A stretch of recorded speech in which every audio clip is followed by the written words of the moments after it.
ಎಲ್ಲರಿಗೂ ನನ್ನ ನಮಸ್ಕಾರ.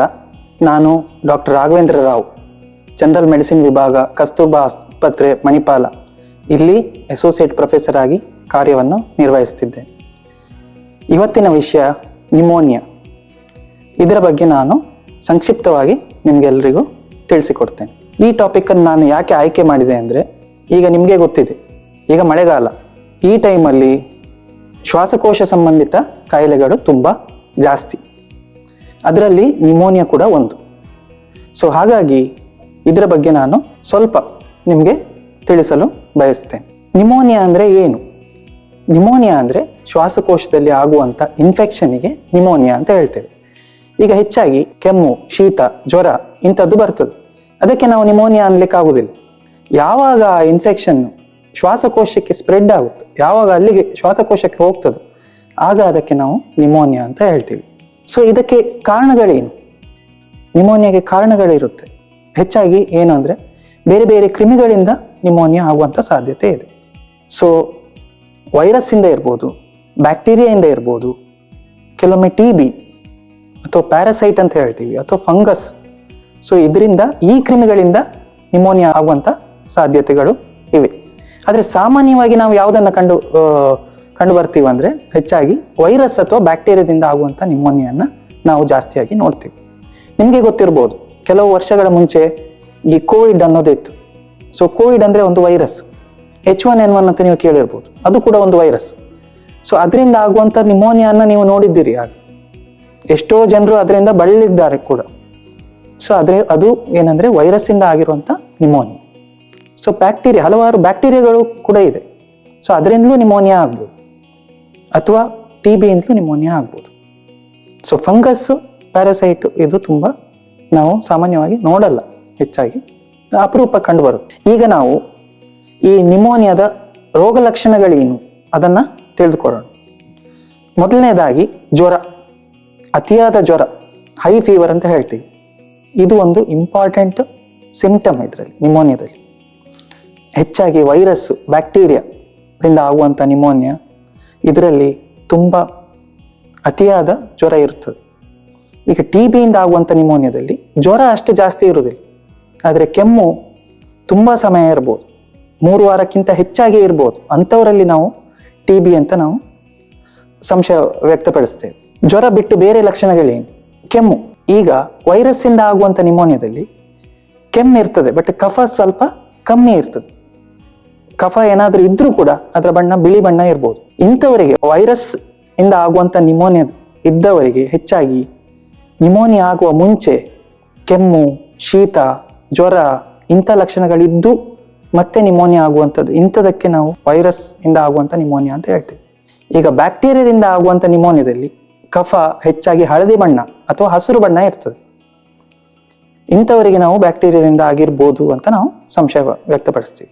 TB ನಾನು ಈಗಲೇ ಹೇಳಿದ ಹಾಗೆ, ಕೆಮ್ಮು ಸ್ವಲ್ಪ ಕಫ ಬಿಳಿ ಬಣ್ಣ ಇದ್ರೂ ಕೂಡ ಯಾವುದು ಆಂಟಿಬಯೋಟಿಕ್ಕಿಗೆ ರೆಸ್ಪಾನ್ಸ್ ತೋರಿಸೋದಿಲ್ಲ. ಯಾವಾಗ ಅದು ನಿಮ್ಮ ಕೆಮ್ಮು, ಕಫ ಆಂಟಿಬಯೋಟಿಕ್ ಇಂದ ಕಮ್ಮಿ ಆಗೋದಿಲ್ಲ, ಅಥವಾ ಬೇರೆ ರೋಗ ಲಕ್ಷಣಗಳು ಅಂದರೆ ತೂಕ ಕಡಿಮೆ ಆಗೋದು, ಅಥವಾ ಅತಿಯಾಗಿ ಬೆವರುವುದು, ಅಥವಾ ಹಸಿವೆ ತುಂಬ ಕಡಿಮೆ ಆಗೋದು, ಇಂಥವರಲ್ಲಿ ನಾವು TB ಇಂದ ಆಗಿರ್ಬೋದು ಅಂತ ಸಂಶಯ ವ್ಯಕ್ತಪಡಿಸ್ತೀವಿ. ಇದು ಬಿಟ್ಟು ಬೇರೆ ಯಾವ ರೋಗ ಲಕ್ಷಣಗಳಿರುತ್ತದೆ? ಇನ್ನೊಂದೇನೆಂದರೆ, ತುಂಬ ಇಂಪಾರ್ಟೆಂಟ್ ಆಗಿ ಉಸಿರಾಟದ ಸಮಸ್ಯೆ. ಉಸಿರಾಟದ ಸಮಸ್ಯೆ ಈಗ ನಿಮೋನಿಯಾದಲ್ಲಿ ಎಲ್ಲರಿಗೂ ಇರಬೇಕಂತ ಇಲ್ಲ. ಯಾರಿಗೆ ಇರ್ತದೆ? ತುಂಬ ಜಾಸ್ತಿ ಆದವರಿಗೆ. ಅಂಥವರಿಗೆ ಉಸಿರಾಟದ ಸಮಸ್ಯೆ ಶುರುವಾಗ್ತದೆ. ಅವರಿಗೆ ನಡಿಲಿಕ್ಕಾಗೋದಿಲ್ಲ, ಬೇಗ ಸುಸ್ತಾಗೋದು, ಉಸಿರಾಡಲಿಕ್ಕೆ ಕಷ್ಟ ಆಗೋದು, ಇದು ಒಂದು ಸಮಸ್ಯೆ ತುಂಬ ಜಾಸ್ತಿ ಆದವರಲ್ಲಿ ಇರ್ತದೆ. ಇನ್ನೊಂದೇನೆಂದರೆ ಎದೆ ನೋವು. ನಿಮಗೆ ಯಾವ ಸೈಡ್ ಅಂದರೆ ಲಂಗ್ಸಲ್ಲಿ, ಅಂದರೆ ಶ್ವಾಸಕೋಶದಲ್ಲಿ ಯಾವ ಸೈಡ್ ನಿಮೋನಿಯಾ ಆಗಿದೆಯೋ ಅಲ್ಲಿ ನಿಮಗೆ ಸ್ವಲ್ಪ ಎದೆ ನೋವು ಬರುವಂಥ ಸಾಧ್ಯತೆಗಳು ಇರ್ತದೆ. ಎಲ್ಲರಲ್ಲ, ಬಟ್ ಬರ್ಬೋದು. ಇನ್ನೊಂದೇನೆಂದರೆ, ಉಸಿರಾಡುವಾಗ ಕೆಲವರಿಗೆ ಈ ವಿಸಿಲಿಂಗ್ ಸೌಂಡ್ ಅಂತ ಹೇಳ್ತೀವಿ. ಉಸಿರಾಡುವಾಗ ಸ್ವಲ್ಪ ವಿಸಲ್ ಥರ ಸೌಂಡ್ ಬರ್ತದೆ. ಸೊ ಅದು ಕೆಲವು ನಿಮೋನಿಯಾಗಳಲ್ಲಿ ಕಂಡು ಬರ್ತದೆ. ಸೊ ಇನ್ನು ಈ ರೋಗ ಲಕ್ಷಣಗಳೆಲ್ಲ ಇದ್ದಲ್ಲಿ ನಾವು ಯಾರಿಗೆ ಇಂಥ ನಿಮೋನಿಯಾ ಬರ್ಬೋದು ಇದನ್ನು ತಿಳ್ಕೊಳ್ಬೇಕಾಗ್ತದೆ.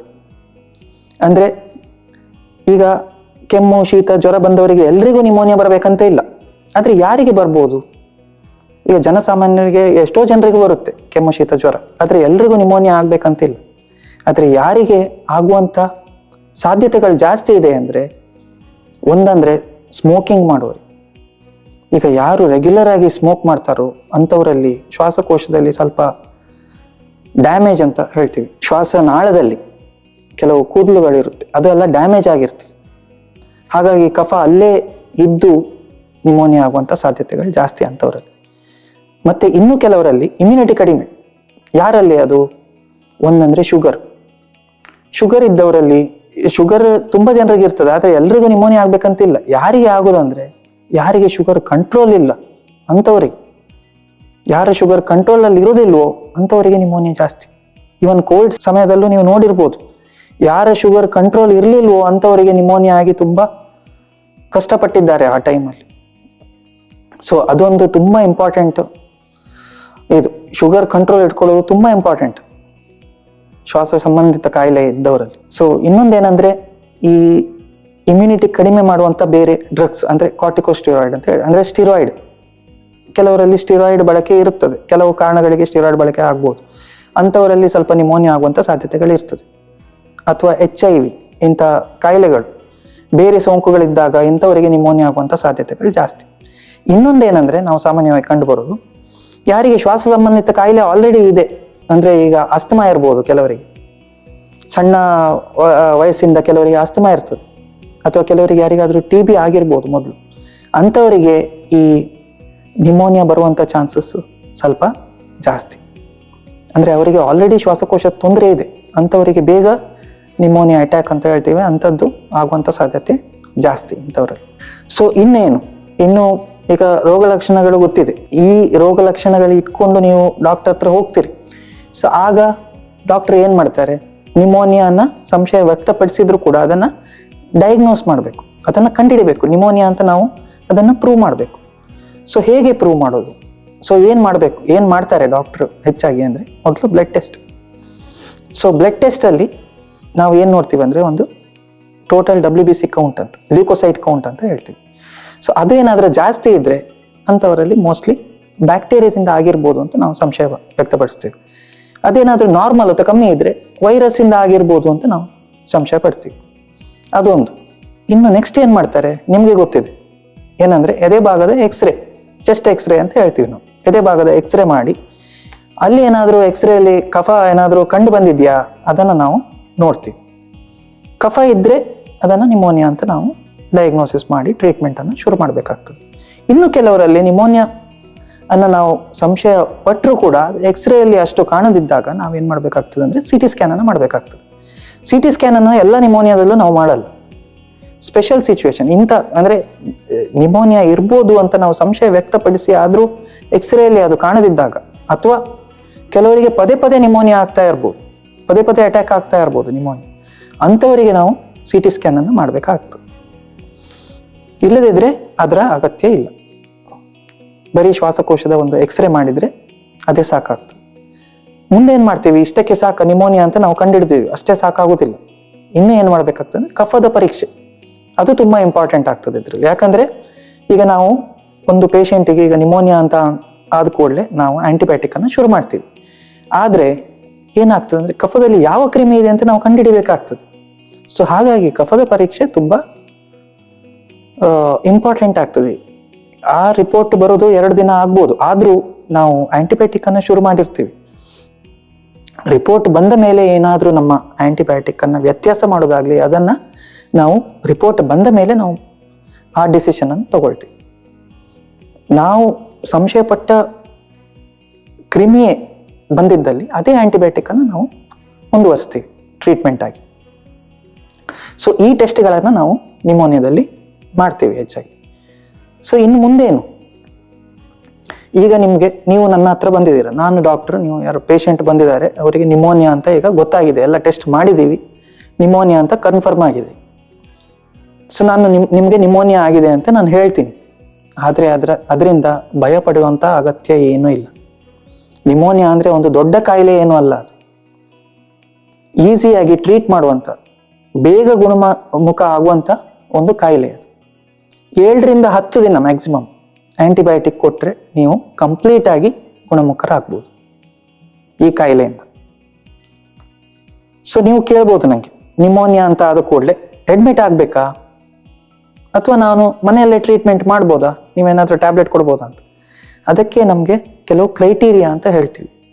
ಈಗ ನಿಮೋನಿಯಾ ಇದ್ದವರಲ್ಲಿ ಕೆಲವರಿಗೆ ಬಿ ಪಿಯಲ್ಲಿ ವ್ಯತ್ಯಾಸ ಇರುತ್ತೆ, ಬಿ ಪಿ ಕಡಿಮೆ ಆಗೋದು ಅಥವಾ ಪಲ್ಸ್ ರೇಟ್ ಜಾಸ್ತಿ ಆಗೋದು ಅಥವಾ ಹೈ ಫೀವರ್ ಇರೋದು, ಉಸಿರಾಟದ ಸಮಸ್ಯೆ ಇರೋದು. ಇಂಥ ರೋಗ ಲಕ್ಷಣ ಇದ್ದಾಗ ಅಂಥವರಿಗೆ ಅಡ್ಮಿಷನ್ ಬೇಕಾಗ್ತದೆ, ಉಳಿದವರಿಗೆ ಅಡ್ಮಿಷನ್ ಬೇಕಾಗೋದಿಲ್ಲ. ಯಾರಿಗೆ ಉಸಿರಾಟದ ಸಮಸ್ಯೆ ಇಲ್ಲ, ಬರೀ ಕೆಮ್ಮು ಕಫ ಜ್ವರ ಇದೆ, ಬಿ ಪಿಯಲ್ಲಿ ಏನು ವ್ಯತ್ಯಾಸ ಇಲ್ಲ, ಅಂಥವರಿಗೆ ನಾವು ಅಡ್ಮಿಷನ್ನ ಹೇಳೋದಿಲ್ಲ. ಅಂಥವರಿಗೆ ನಾವು ಆಂಟಿಬಯೋಟಿಕ್ ಅನ್ನು ಶುರು ಮಾಡ್ತೀವಿ, ಟ್ಯಾಬ್ಲೆಟ್ ರೂಪದಲ್ಲಿ ಶುರು ಮಾಡ್ತೀವಿ. ಆದರೆ ಒಂದೇನಂದ್ರೆ, ಮನೆಗೆ ಹೋದ ಮೇಲೆ ನೀವು ಒಂದು ಪಲ್ಸ್ ಆಕ್ಸಿಮೀಟರ್ ಅನ್ನೋದು ಒಂದು ಸಣ್ಣ ಮೆಷಿನ್ ಅದನ್ನು ಇಟ್ಕೋಬೇಕು. ಯಾಕಂದ್ರೆ ಇದು ಶ್ವಾಸಕೋಶ ಸಂಬಂಧ ಪ್ರಾಬ್ಲಮ್. ಸೊ ಹಾಗಾಗಿ ಆಕ್ಸಿಜನ್ ಲೆವೆಲ್ ಕಡಿಮೆ ಆಗುವಂಥ ಸಾಧ್ಯತೆಗಳು ಯಾವತ್ತೂ ಇರ್ತದೆ. ಸೊ ಹಾಗಾಗಿ ದಿನಕ್ಕೊಂದು ಅಟ್ಲೀಸ್ಟ್ 1-2 ಬಾರಿ ನೀವು ಆಕ್ಸಿಜನ್ ಅನ್ನು ಚೆಕ್ ಮಾಡ್ತಾ, ಟ್ರೀಟ್ಮೆಂಟ್ ಅಲ್ಲಿ ಇರುವಾಗ ಟ್ಯಾಬ್ಲೆಟ್ ರೂಪದಲ್ಲಿ ನಾವು ಏನು ಕೊಡ್ತೀವೋ ಅದನ್ನ ತಗೊಳ್ತಾ ಇರುವಾಗ ನೀವು ಆಕ್ಸಿಜನ್ ಅನ್ನ ಚೆಕ್ ಮಾಡ್ತಾ ಇರಬೇಕು. ಸೊ ನಿಮ್ಮ ಟ್ರೀಟ್ಮೆಂಟ್ ಮುಗ್ದ ಮೇಲೆ ನೀವು ಆಸ್ಪತ್ರೆಗೆ ಡಾಕ್ಟರ್ ಹತ್ರ ಭೇಟಿಯಾಗಿ ಪುನಃ ಟೆಸ್ಟ್ ಎಕ್ಸ್ರೇ ಇದೆಲ್ಲ ಮಾಡಿ ಡಾಕ್ಟರ್ ಯಾವಾಗ ನೀವು ಗುಣಮುಖರಾಗಿದ್ದೀರಿ ಅಂತ ಹೇಳ್ತಾರೋ ಆಗ ನೀವು ಅಲ್ಲಿಗೆ ನಿಮ್ಮ ಟ್ರೀಟ್ಮೆಂಟ್ ಮುಗೀತದೆ. ಈಗ ಯಾರಿಗೆ ಅಡ್ಮಿಷನ್ ಬೇಕು, ಈಗ ಬಿ ಪಿ ಎಲ್ ನಾನು ಈಗಷ್ಟೇ ಹೇಳಿದ ಹಾಗೆ ಬಿ ಪಿ ಎಲ್ಲ ವ್ಯತ್ಯಾಸ ಆಗಿದೆ, ಬಿ ಪಿ ಡೌನ್ ಆಗಿದೆ, ಆಕ್ಸಿಜನ್ ಡೌನ್ ಆಗಿದೆ, ಅಂಥವರಿಗೆ ನಾವು ಅಡ್ಮಿಟ್ ಮಾಡಬೇಕಾಗ್ತದೆ. ಅಂಥವರಿಗೆ ಆಕ್ಸಿಜನ್ ಬೇಕಾಗ್ಬೋದು, ಕೆಲವರಿಗೆ ಸೀರಿಯಸ್ ಇದ್ದಾಗ ವೆಂಟಿಲೇಟರ್ ಕೂಡ ಬೇಕಾಗ್ಬೋದು. ಆದರೆ ಇಂಥ ಸಮಸ್ಯೆ ಯಾವಾಗ ಬರ್ತದೆ, ಇದಕ್ಕೆ ನಾವು ಡಿಲೇಡ್ ಪ್ರೆಸೆಂಟೇಷನ್ ಅಂತ ಹೇಳ್ತೀವಿ. ಅಂದರೆ ಯಾವಾಗ ಈ ಕೆಮ್ಮು ಜ್ವರ ಶೀತ ಅಥವಾ ಉಸಿರಾಟದ ಸಮಸ್ಯೆ ಎಲ್ಲ ತೀರಾ ಜಾಸ್ತಿ ಆದಾಗ ಯಾವ ಪೇಷಂಟ್ ಬರ್ತಾರೋ ಅಂಥವರಿಗೆ ಇಂಥ ಸಮಸ್ಯೆಗಳು ಉಂಟಾಗ್ತದೆ, ಸೀರಿಯಸ್ ಆಗುವಂಥದ್ದು. ಕೆಲವರು ಏನ್ ಮಾಡ್ತಾರೆ ಅಂದ್ರೆ, ಕೆಮ್ಮು ಶೀತ ಜ್ವರ ಇದ್ದಾಗ ಮನೆ ಮದ್ದು ಮಾಡ್ತಾರೆ, ಕಷಾಯ ಕುಡಿಯೋದು, ಬಿಸಿ ನೀರು ಕುಡಿಯೋದು ಅಥವಾ ಬೇರೆ ಉಪ್ಪು ನೀರಲ್ಲಿ ಇದು ಮಾಡೋದು, ಏನಾದ್ರೂ ಮಾಡ್ಕೊಳ್ಳಿ. ಅದು ಮಾಡೋದು ಬೇಡ ಅಂತ ನಾವು ಹೇಳೋದಿಲ್ಲ. ಆದ್ರೆ ಯಾವಾಗ ಆ ಜ್ವರ ಶೀತ ಕೆಮ್ಮು ಎಲ್ಲ ನಿಮ್ಗೆ ಕಡಿಮೆ ಆಗ್ತಾ ಇಲ್ಲ, ಒಂದು 4-5 ದಿನ ಆಯ್ತು ಆದ್ರೂ ಕಡಿಮೆ ಆಗ್ಲಿಲ್ಲ, ಆಗ ನೀವು ವೈದ್ಯರನ್ನ ಭೇಟಿ ಆಗ್ಲೇಬೇಕು. ಇಲ್ಲದಿದ್ರೆ ಇದು ಜಾಸ್ತಿಯಾಗಿ ಕ್ರಿಟಿಕಲ್ ಆಗುವಂತ ಚಾನ್ಸಸ್ ತುಂಬಾ ಜಾಸ್ತಿ. ಸೊ ಹಾಗಾಗಿ ಇಮಿಡಿಯೇಟ್ಲಿ ನೀವು ವೈದ್ಯರನ್ನ ಭೇಟಿಯಾಗಿ ಅದಕ್ಕೆ ಸೂಕ್ತ ಟ್ರೀಟ್ಮೆಂಟ್ ಅನ್ನ ನೀವು ಪಡೆದುಕೊಳ್ಬೇಕಾಗ್ತದೆ. ಸೊ ಅದು ತುಂಬಾ ಇಂಪಾರ್ಟೆಂಟ್. ಇನ್ನು ಟ್ರೀಟ್ಮೆಂಟ್ ಬಗ್ಗೆ ನಾನು ಈಗಲೇ ಹೇಳಿದ್ದಾಗೆ ಮೇನ್ಲಿ ನಾವೇನು ಕೊಡ್ತೀವಿ ಅಂದ್ರೆ ಆಂಟಿಬಯೋಟಿಕ್ ಈಗ ನೀವು ಮನೆಯಲ್ಲಿ ತಗೊಂಡ್ರೆ ಅದನ್ನು ಟ್ಯಾಬ್ಲೆಟ್ ರೂಪದಲ್ಲಿ ಕೊಡ್ತೀವಿ, ಅಡ್ಮಿಟ್ ಆದ್ರೆ ನಾವು ಇಂಜೆಕ್ಷನ್ ರೂಪದಲ್ಲಿ ಕೊಡ್ತೀವಿ. ಇದೇ ಮೇನ್ ಟ್ರೀಟ್ಮೆಂಟ್. ಸೊ ಬೇರೆ ಏನಂದ್ರೆ ಈ ಸಪೋರ್ಟಿವ್ ಟ್ರೀಟ್ಮೆಂಟ್ ಅಂತ ಹೇಳ್ತೀವಿ. ಈಗ ಕೆಲವರಿಗೆ ಆಕ್ಸಿಜನ್ ಬೇಕಾಗ್ತದೆ, ಅಂಥವರಿಗೆ ಆಕ್ಸಿಜನ್. ಸೊ ಇಷ್ಟೇ, ಇದು ಮೇನ್ ಆಗಿ ಅದರಲ್ಲಿ ಟ್ರೀಟ್ಮೆಂಟ್. 7ರಿಂದ 10 ದಿನ ಹೆಚ್ಚಾಗಿ ಬೇಕಾಗ್ತದೆ ಈ ಆಂಟಿಬಯೋಟಿಕ್ ಥೆರಪಿ. ಸೊ ಅಷ್ಟರಲ್ಲಿ ಗುಣಮುಖರಾಗ್ತಾರೆ ಹೆಚ್ಚಾಗಿ. ಇನ್ನು ಇದೆಲ್ಲ ಆಯಿತು. ಇನ್ನು ನೀವು ಕೇಳ್ಬೋದು, ಇದನ್ನು ಹೇಗೆ ನಾವು ಪ್ರಿವೆಂಟ್ ಮಾಡ್ಬೋದು ಅಥವಾ ಇದು ಬರದಿದ್ದ ಹಾಗೆ ಹೇಗೆ ನಾವು ತಡೆಗಟ್ಬೋದು ಅನ್ನೋದು. ಸೊ ಒಂದೇನಂದ್ರೆ ಮಾಸ್ಕ್ ಅನ್ನು ಧರಿಸು. ಯಾರು ಈಗ ಕೋವಿಡ್ ಟೈಮಲ್ಲಿ ನೀವು ನೋಡಿದಿರಿ, ಎಲ್ಲರೂ ಮಾಸ್ಕ್ ಹಾಕೊಂಡು ಓಡಾಡ್ತಾ ಇದ್ರು. ಆದ್ರೆ ಈಗ ಮಾಸ್ಕ್ ಯಾರು ಹಾಕುದಿಲ್ಲ. ಈಗ ನಾವು ವೈದ್ಯರಾಗಿ ಕೂಡ ಎಲ್ರಿಗೂ ಮಾಸ್ಕ್ ಹಾಕಿ ಅಂತ ನಾವು ಹೇಳಲಿಕ್ಕೆ ಆಗುದಿಲ್ಲ. ಆದ್ರೆ ಯಾರೀಗ ಮಾಸ್ಕ್ ಅನ್ನ ಯಾರು ಧರಿಸ್ಬೇಕು? ಈಗ ಯಾರಿಗೆ ತುಂಬಾ ಏಜ್ ಆಗಿತ್ತು, 60 ವರ್ಷ ಮೇಲ್ಪಟ್ಟವರು, ಅಥವಾ ಯಾರಿಗೆ ಹಾರ್ಟ್ ಪ್ರಾಬ್ಲಮ್ ಇದೆ, ಶ್ವಾಸಕೋಶದ ಸಂಬಂಧ ಪ್ರಾಬ್ಲಮ್ ಇದೆ, ಕಿಡ್ನಿ ಪ್ರಾಬ್ಲಮ್ ಇದೆ, ಅಥವಾ ಶುಗರ್ ಕಂಟ್ರೋಲ್ ಅಲ್ಲಿ ಇಲ್ಲ, ಇಂಥವರು ಹೆಚ್ಚಾಗಿ ಸಾರ್ವಜನಿಕ ಸ್ಥಳಗಳಲ್ಲಿ ಹೋದಾಗ, ಅಂದ್ರೆ ಈಗ ಮದುವೆ ಫಂಕ್ಷನ್ ಹೋಗ್ತೀರಿ, ಆ ಫಂಕ್ಷನ್ ಟೆಂಪಲ್ ಅದು ಇದು ತುಂಬಾ ಜನರು ಇರುವಲ್ಲಿ ನೀವು ಹೋಗ್ತೀರ, ಯಾರಿಗೆ ಕೆಮ್ಮು ಕಫ ಜ್ವರ ಇದೆ ಅಂತ ನಿಮ್ಗೆ ಗೊತ್ತಿರುವುದಿಲ್ಲ, ಅದು ನಿಮಗೆ ಬರುವಂತ ಸಾಧ್ಯತೆಗಳು ಇರ್ತದೆ. ಸೊ ಇಂಥವರಲ್ಲಿ ನಾವು ಮಾಸ್ಕ್ ಹಾಕಿದ್ರೆ ತುಂಬಾ ಉತ್ತಮ ಅಂಥವರಿಗೆ. ಇನ್ನೊಂದು, ಈಗ ನಿಮ್ಗೆ ಕೆಮ್ಮು ಜ್ವರ ಕಫ ಇದೆ, ಆದ್ರೂ ನಿಮ್ಗೆ ಎಲ್ಲೋ ಫಂಕ್ಷನಿಗೆ ಅಲ್ಲಿ ಹೋಗ್ಬೇಕು, ನಿಮ್ಮ ಪ್ರೊಟೆಕ್ಷನ್ ಅಷ್ಟೇ ಅಲ್ಲ, ಬೇರೆಯವರ ಪ್ರೊಟೆಕ್ಷನ್ ಕೂಡ ತುಂಬಾ ಇಂಪಾರ್ಟೆಂಟ್. ಈಗ ನಿಮ್ಗೆ ಜ್ವರ ಕೆಮ್ಮು ಎಲ್ಲ ಇದ್ದು ನೀವು ಎಲ್ಲ ಕಡೆ ಓಡಾಡಿದ್ರೆ ಎಲ್ಲರಿಗೂ ಸ್ಪ್ರೆಡ್ ಆಗ್ತದೆ. ಹಾಗಾಗಿ ಆ ಒಂದು ಕಾರಣಕ್ಕೋಸ್ಕರ ಆದ್ರೂ ನೀವು ಮಾಸ್ಕ್ ಅನ್ನ ಧರಿಸ್ಬೇಕು. ನಿಮ್ಗೇನೋ ಅದು ತುಂಬಾ ಇಂಪಾರ್ಟೆಂಟ್, ನೀವು ಅಟೆಂಡ್ ಆಗ್ಲೇಬೇಕು ಆ ಫಂಕ್ಷನ್ ಅನ್ನು ಅಂತ ಇದು ಇದ್ದಾಗ ನೀವು ಮಾಸ್ಕನ್ನು ಧರಿಸಿ. ಅಂದರೆ ನಿಮಗೆ ಕೆಮ್ಮು ಶೀತ ಜ್ವರ ಇದ್ದರೆ ಬೇರೆಯವರ ಹೆಲ್ತ್ ಕೂಡ ನಮಗೆ ಇಂಪಾರ್ಟೆಂಟ್, ಅವರಿಗೆ ಸ್ಪ್ರೆಡ್ ಆಗಬಾರ್ದು, ಹಾಗಾಗಿ ನೀವು ಅದನ್ನು ಧರಿಸ್ಬೇಕು. ಇನ್ನೊಂದೇನೆಂದರೆ ವ್ಯಾಕ್ಸಿನೇಷನ್ ಅಂತ ಇದೆ, ನೀವು ಕೇಳಿರ್ಬೋದು, ಈ ಫ್ಲೂ ವ್ಯಾಕ್ಸಿನ್ ಅಥವಾ ನ್ಯೂಮೋಕಾಕಲ್ ವ್ಯಾಕ್ಸಿನ್ ಅಂತ ಇದೆ. ಸೊ ಇದು ಹೆಚ್ಚಾಗಿ ಇಂಥವರಿಗೆ, ಈಗ ನಾನು ಹೇಳಿದ ಹಾಗೆ ವಯಸ್ಕರಿಗೆ, ಶ್ವಾಸಕೋಶ ಸಂಬಂಧ ಪ್ರಾಬ್ಲಮ್ ಇದ್ದವರಿಗೆ, ಹಾರ್ಟ್ ಪ್ರಾಬ್ಲಮ್ ಇದ್ದವರಿಗೆ, ಇಂಥವರಿಗೆ ನಾವು ಹೇಳ್ತೀವಿ ವ್ಯಾಕ್ಸಿನನ್ನು, ಅಥವಾ ಪದೇ ಪದೇ ನಿಮೋನಿಯಾ ಆಗ್ತಿದ್ದವರಿಗೆ, ಇಂಥವರಿಗೆ ನಾವು ಹೇಳ್ತೀವಿ ವ್ಯಾಕ್ಸಿನನ್ನು ತಗೊಳ್ಳಿ ಅಂತ. ಸೊ ಇಂಥ 2 ವ್ಯಾಕ್ಸಿನ್ಗಳಿದೆ, ಫ್ಲೂ ವ್ಯಾಕ್ಸಿನ್ ಮತ್ತು ನ್ಯೂಮೋಕಾಕಲ್ ವ್ಯಾಕ್ಸಿನ್. ಇದು ನಾವು 100% ಪ್ರೊಟೆಕ್ಷನ್ ಅಂತ ಹೇಳೋದಿಲ್ಲ, ಆದರೆ ಅಟ್ಲೀಸ್ಟ್ ಒಂದು 50% 60% ಆದರೂ ಅವರಿಗೆ ನಿಮೋನಿಯಾ ಬರುವಂಥ ಸಾಧ್ಯತೆಗಳು ಇದರಿಂದ ಕಮ್ಮಿ ಆಗ್ತದೆ. ಸೊ ಇದಿಷ್ಟು ನಿಮೋನಿಯಾ ಕುರಿತಾದ ಮಾಹಿತಿ. ಸೊ ಏನಾದರೂ ನಿಮಗೆ ಈ ನಿಮೋನಿಯಾದ ಬಗ್ಗೆ, ಈ ರೋಗ ಲಕ್ಷಣಗಳು ಏನಾದರೂ ಕಂಡು ಬಂದಲ್ಲಿ ನೀವು KMCಗೆ ಬರ್ಬೋದು. ಇಲ್ಲಿ ಎಲ್ಲ ಫೆಸಿಲಿಟಿ ಇದೆ. ನೀವು ಡಾಕ್ಟ್ರನ್ನು 24 ಗಂಟೆ, ಅಂದರೆ OPDಯಲ್ಲಿ 8ರಿಂದ 5 ಅಥವಾ ಜಾಸ್ತಿ ಇದ್ದರೂ, ನಿಮ್ಗೇನಾದರೂ ರೋಗ ಲಕ್ಷಣಗಳು ಜಾಸ್ತಿ ಇದ್ದರೆ ಎಮರ್ಜೆನ್ಸಿಗೆ ಕೂಡ ಬಂದು ಟ್ರೀಟ್ಮೆಂಟನ್ನು ಕರೆಕ್ಟಾಗಿ ತಗೊಂಡು ಬೇಗ ಗುಣಮುಖರಾಗ್ಬೋದು.